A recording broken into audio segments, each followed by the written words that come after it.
KTO Radio présente À haute voix, la lecture intégrale des œuvres spirituelles majeures. Aujourd'hui, Augustin ou le Maître est là de Joseph Malègue.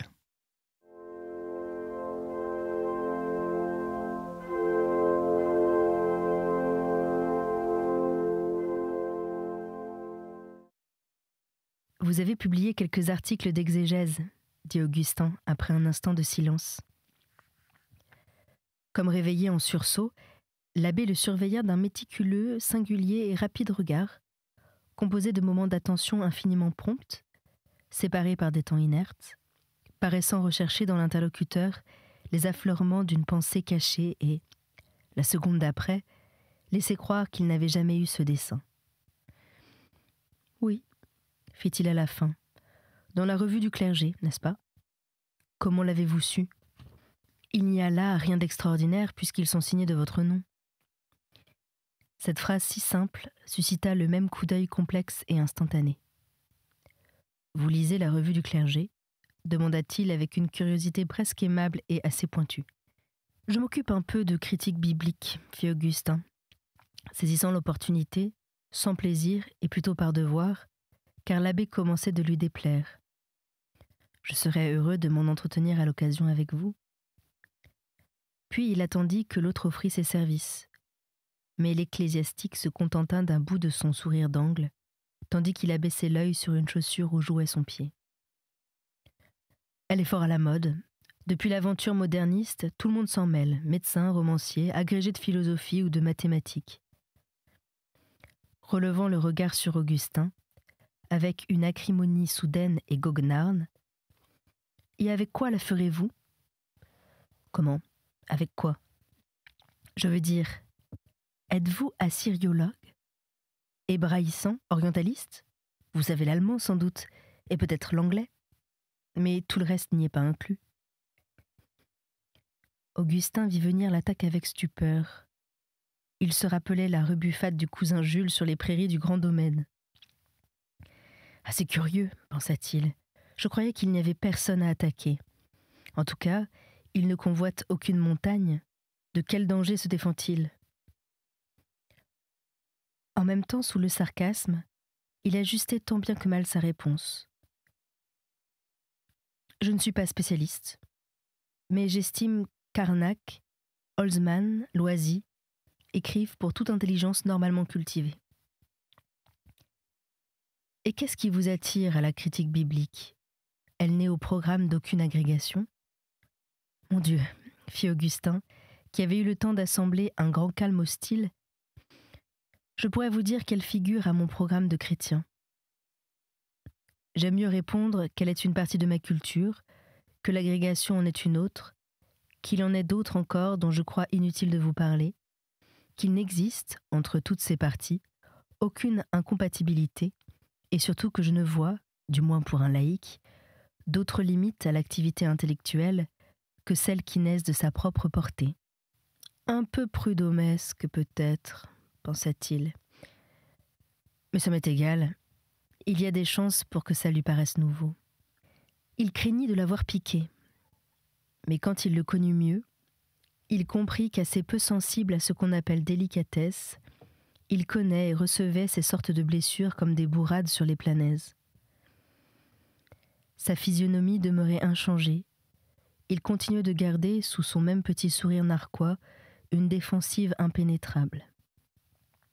« Il y a encore, répliqua-t-il, la santé, l'obligation de gagner son pain, les directions initiales de carrière, je suppose aussi une bonne circulation cérébrale, que d'autres limites à l'intelligence, sans compter l'autorité ecclésiastique. L'autorité ecclésiastique ne peut demander à ses fidèles qu'une totale sincérité. Dieu a choisi de passer par nos intelligences, par la mienne, par la vôtre, par toutes les intelligences normales et non gênées. Certes, dit l'abbé d'une voix plus inerte et conventionnelle que s'il parlait de la pluie et conseillait de prendre un parapluie quand elle menace.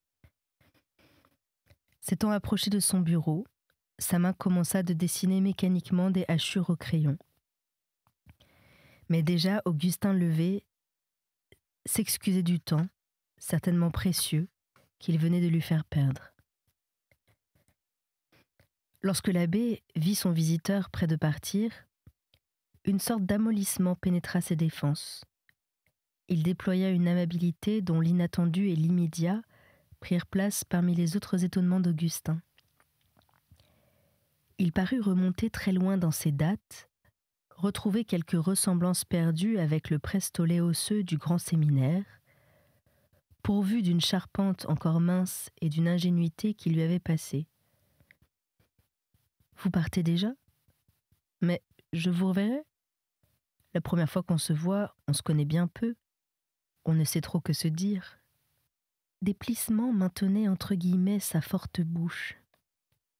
Juste à ce moment, une cloche sonna dans quelques clochetons tout proches. On entendait les frottements ascendants et descendants de la corde. L'abbé écoutait, l'œil incertain. Il finit par se diriger vers un rayonnage et revint porteur de livres. « Ah, vous voulez faire de la critique biblique », reprit-il avec cet air admiratif et railleusement protecteur, qui paraissait chez lui l'une des formes habituelles de la bonne humeur. « Tenez, voici Brassac, qui vient de paraître et n'est peut-être pas encore dans les bibliothèques. Très commode, orthodoxe comme de juste, point de vue orthodoxe. D'ailleurs, vous le verrez bien. Quant aux autres, Jacquier, Lagrange, Arnac, Loisy, on les trouve partout. Je les ai. Je ne peux guère me dessaisir de l'Ankommentar d'Olsenmann, dont je me sers tout le temps. Mais vous savez où le prendre. Quant à la revue d'histoire et de littérature religieuse, elle est à votre disposition. Jusqu'à sa mort récente, dit-il, faisant allusion à la censure ecclésiastique qui l'avait frappé. Les livres me suffisent. Je n'ai pas le loisir de me mêler à la science qui se fait. Elle renferme, fit l'abbé, de bons articles. Il manipulait des tirages à part avec complaisance et indécision, comme lorsqu'il écoutait les frottements de la corde. Mathurin Loubidou, l'idée de Messie et les prophéties messianiques. Mathurin Loubidou, de la vraie signification de l'Alama d'Isaïe. C'est un pseudonyme, sans doute. L'abbé haussa les épaules pour signifier l'incertitude. Du même mouvement, ses sourcils, ses yeux, ses lèvres et tous ses traits parurent tirés vers le haut. Naturellement, point de vue rationaliste, Loubidou vous montrera ce qui se fait en France. Il n'y a pas que Loisy, il a peut-être de la finesse, lui aussi, sous son air bonhomme, le brave Mathurin Loubidou. Augustin lut encore Mathurin Loubidou, recension du livre de Patrice Leneveu. Pentateuque et Hexateuque, dans la collection des mises au point. Patrice Leneveu, encore un autre pseudonyme. Même haussement d'épaule, même incertitude narquoise. L'abbé tournait et retournait la brochure, contemplant successivement ces deux plats. Encore un qui a oublié d'être une bête. Patrice Leneveu, sous son air d'innocence. « Tenez, prenez-les donc, dit-il soudain en les lui fourrant dans les mains, d'un geste qui lui rappela le vieux mort aux puces. À ce moment, la cloche commença une courte volée qu'elle finit par des petits battements coléreux. Augustin remercia, reçut les livres, s'excusa et prit congé. Mais l'abbé parut ne pas s'en apercevoir. Debout, immobile contre sa bibliothèque, les deux bras plongés à fond de course dans ses poches longues, il fixait par-dessus la tête d'Augustin une descente de croix banale et bon marché, posée à plat contre la muraille. Augustin lui jeta un bref coup d'œil.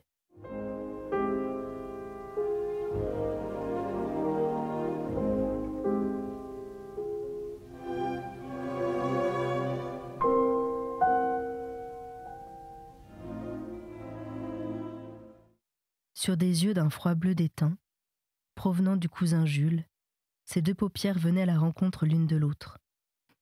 Mais tandis que la paupière supérieure descendait sur l'œil à la façon normale de toutes les paupières, l'inférieure, organe de protection subsidiaire chez le commun des hommes, sans doute ici la plus mobile et la plus utilisable, élevait avec lenteur devant le globe oculaire une sorte de tablier dédaigneux, en peau extra souple, plissé et roux. Ainsi écarté de sa base habituelle, intouché, gardé des dangers, loin des contacts, comme un brahmane, un filet de regard fatigué et triste luisait entre les cils et se cachait à la fois. Tout cet ensemble exprimait un extraordinaire mélange d'autorité, de tristesse, d'extrême ruse et de rêverie, auquel le menton en galoche ajoutait du gauche et du paysan. Au seuil, il reprit l'expression confite et compassée qu'Augustin lui avait vue à 2 ou 3 reprises. Le devoir d'un bon catholique est de rester soumis à la Sainte Église, avec une grande sincérité. Toujours sincèrement soumis à l'Église.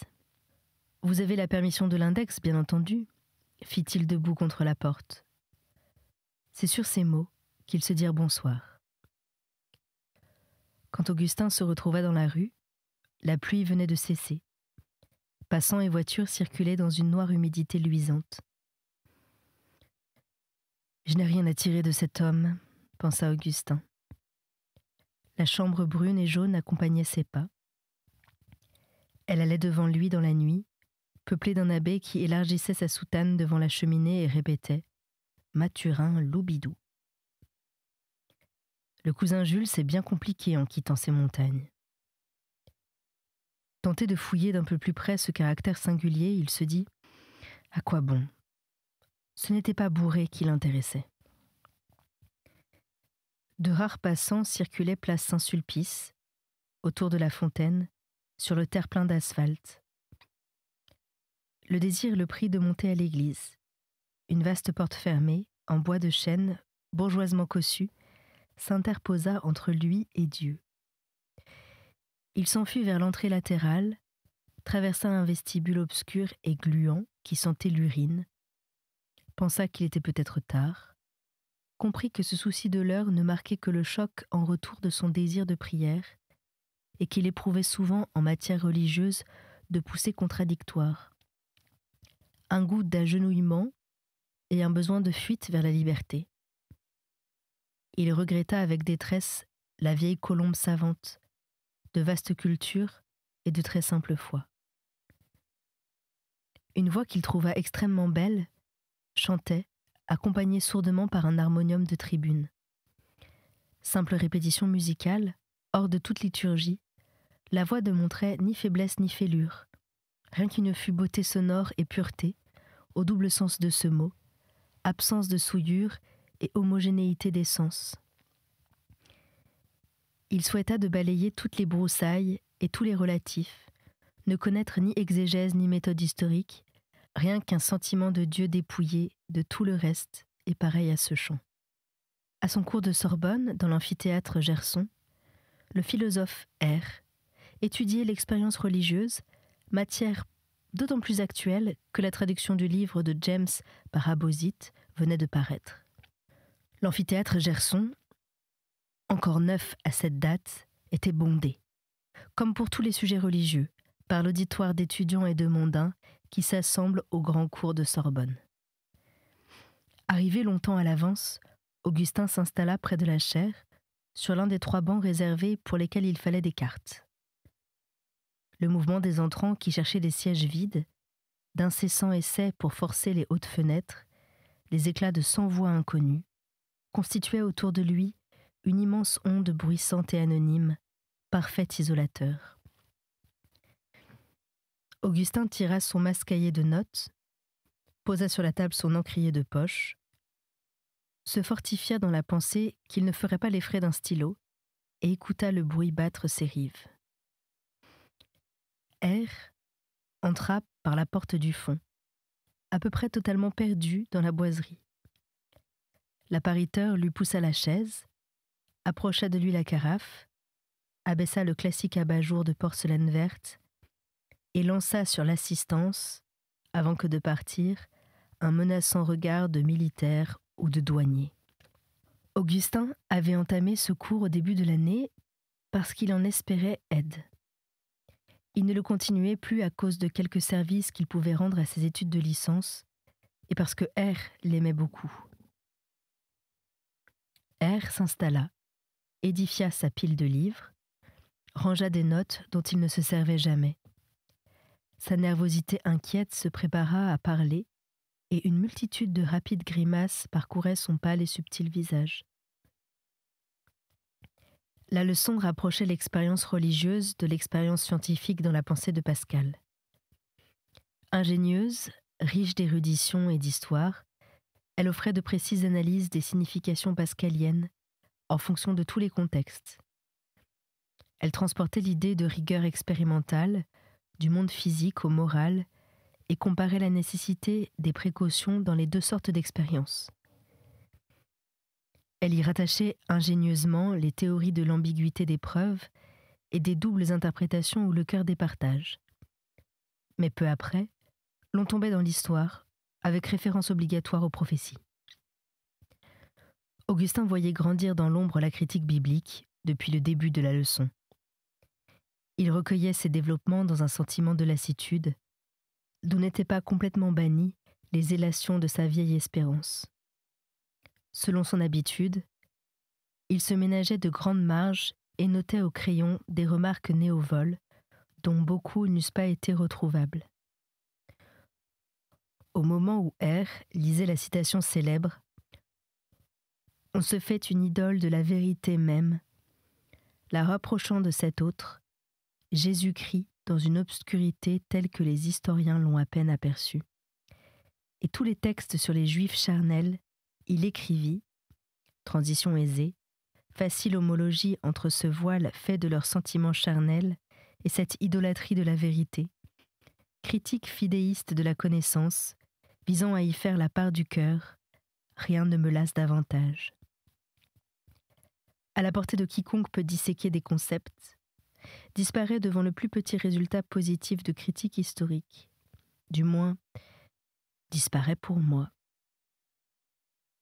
Au-dessus de ce drame idéaliste et solitaire, joué dans l'âme d'Augustin, et peut-être d'autres auditeurs, l'architecte avait ménagé la place d'une fresque encore toute fraîche.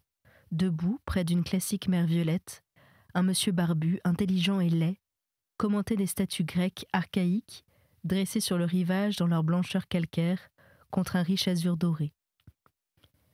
Pliant ses notes au milieu des applaudissements et des brouhahas, Augustin sentit qu'on lui touchait l'épaule. Il reconnut Vaton Verlaine. Autour de lui voltigeait cette barbe longue et pauvre où se transposait, dans le monde des poils, l'incertitude et l'infixité de sa vie. « Que fais-tu là, ô ami ?» dit le doux bohème en son lyrisme coutumier. Ils quittèrent ensemble la salle. Ils se frayèrent un chemin parmi les voitures de maître qui honoraient la sortie des cours. Des livres d'occasion moisissaient aux devantures, près d'hôtels pour étudiants, de constructeurs pour appareils de physique et d'un sombre couloir entre deux rues où s'ouvraient des porches anciens. À la vitre d'un café, une affiche manuscrite réclamait des joueurs d'échecs. « Je ne t'y convie point ?» demanda Vévé avec la douceur désarmée de jadis. « Non », fit Augustin assez sec. « Je t'accompagnerai donc dans les voies travailleuses. » Il désignait les rues qui menaient au Panthéon du geste vague dont il eût pu montrer la lune. « Il est une joie que tu méconnaîtras toujours, celle de frôler, sans les partager, de vulgaires joies, tandis que leur charme vil, nettoyé de réel, sollicite de trop bas notre austère cœur. » Pas mal, vieux Vévé, ce sont des gammes. Tournant vers le café son bras et sa barbe parallèlement lyrique, monologuant et s'essayant. « S'il me plaisait, je verserais dans cet asile le franc 50 quotidien de mes économies. Je connaîtrais l'onction des liquides roses, le rire cavalier des cafés-filtres, le tutoiement des demoiselles et la langueur de sentir ruisseler les minutes, et puis les quarts d'heure, et pourquoi pas les heures. Oh mon Dieu, sur des croupes de chevaux d'échecs, toutes ces joies. » Ici, Vévé s'arrêta net, puis reprit d'une soudaine voix enrouée. « Brutaliserait de hauts regrets et des rêves aussi impossibles que... » Nouvel arrêt, qui coûta la vie au second terme de la comparaison. Un coupé électrique, comme il en existait à cette époque pour les voitures de ville, remontant la rue de la Sorbonne, dans un silence de luxe, venait de stopper devant eux. Ils suivaient, à allure lente, deux jeunes femmes d'une classe sociale très différente de Vévé ou d'Augustin, et qui s'attardaient à respirer l'arôme des rues pour elles peu connues. Elles s'étaient arrêtées avec une élégance paresseuse, comme elles eussent pu faire dans une cité italienne, un soir de tourisme heureux. Un valet de pieds bleu foncé sauta du siège, maintint la portière, statut de l'attente.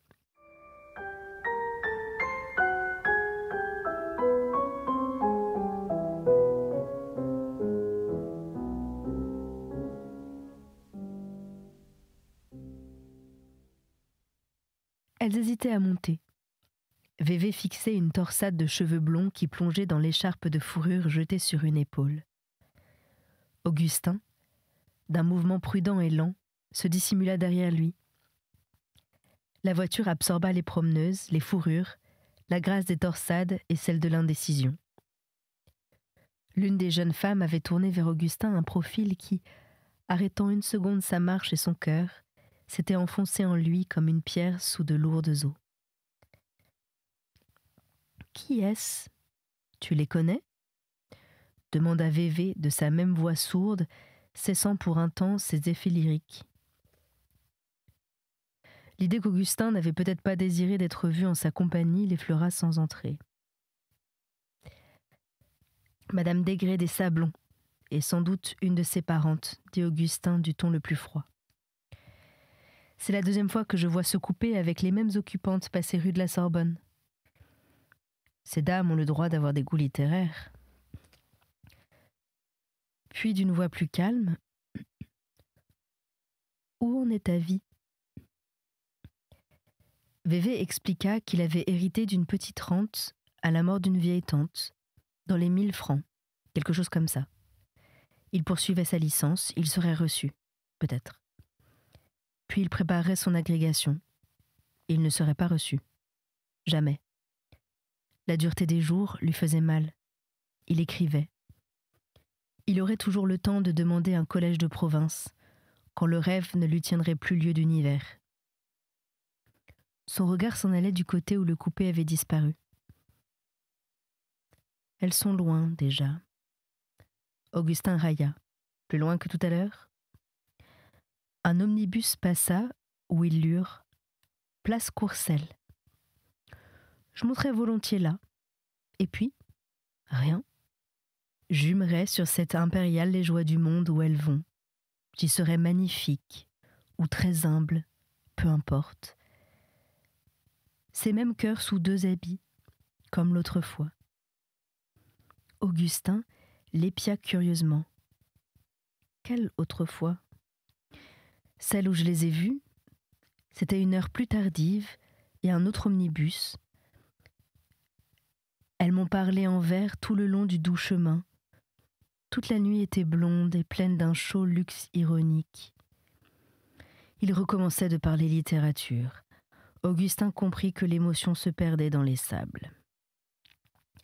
D'ailleurs, il redevint sincère, changea de thème. Un collège de province, très loin. Ils marchèrent sans se parler quelques minutes. Puis Vévé s'émut en pensant aux platanes qu'il y aurait entre la gare et la sous-préfecture. Les deux fenêtres de son logis aspecteraient les soirs de province, les soirs les plus beaux. Au fond, je ne puis dépeindre que cela. Alors va-t'en là-bas et écris-y ton œuvre. Je ne puis dépeindre que la province, mais je ne puis le faire qu'à Paris. Le monde extérieur, prends garde, Vévé, dit Augustin en le tirant brusquement en arrière.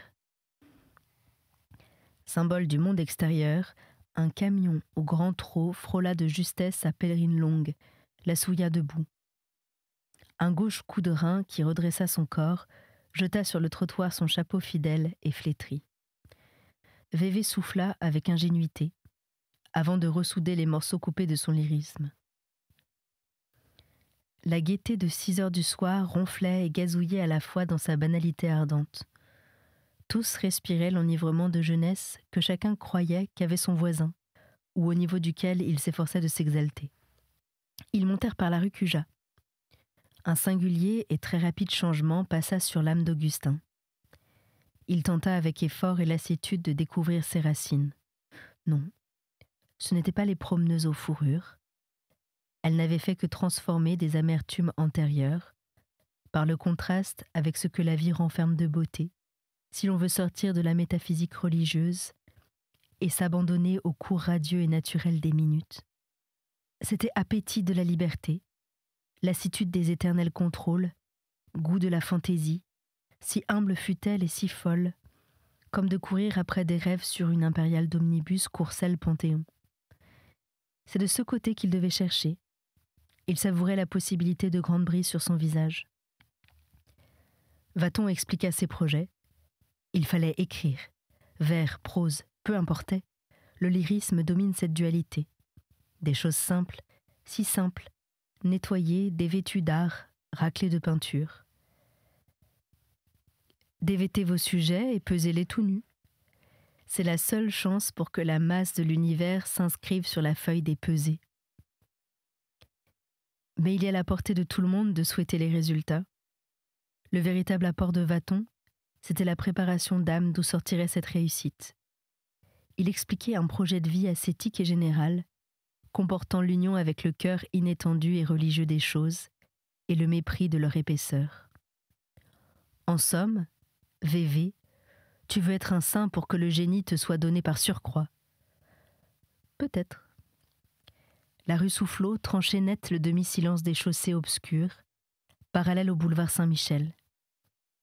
Au bas de cet espace découvert, les grands cafés d'angle se faisaient concurrence, mais leur lumière, renonçant à toute rivalité, se fondait dans le même jaune doré. Tels deux rangs d'enfants sur la double plage d'un bras de mer étale, les inépuisables livres d'occasion bordaient deux rectilignes rivages. De vieux commis maternels, les remportant dans leurs bras, les brossaient, les torchaient, les menaient coucher pour la nuit. Tous ceux qui depuis 80 ans avaient passé là, les ratés, les triomphants, les glorieux, les médiocres. Tous ceux qui avaient erré, comme eux deux ce soir, au cœur du quartier latin lui faisaient signe. Augustin recueillait de fraternels regards de ce troupeau des ombres. Depuis plus longtemps encore, si l'on comptait bien. Sa remontée s'arrêtait à ces années 1820, sans grande raison. Parce qu'elles étaient pleines de romanesque. Parce qu'en un chapitre de Fantine, des étudiants aux noms méridionaux font, aux environs de cette date, leur dernière poussée de vive gaieté, avant de s'enfoncer dans la double médiocrité de leur province et de leur vie. Semblable à son compagnon de ce soir, des auteurs de méthodologie pour bien penser, et de formules pour bien rêver, et de programmes pour bien écrire, avaient déversé là ces confidences de leurs projets ou de leurs désirs, ou de leurs plans pour réformer le monde. Leur reflux laissait cette écume de livres et de littérature.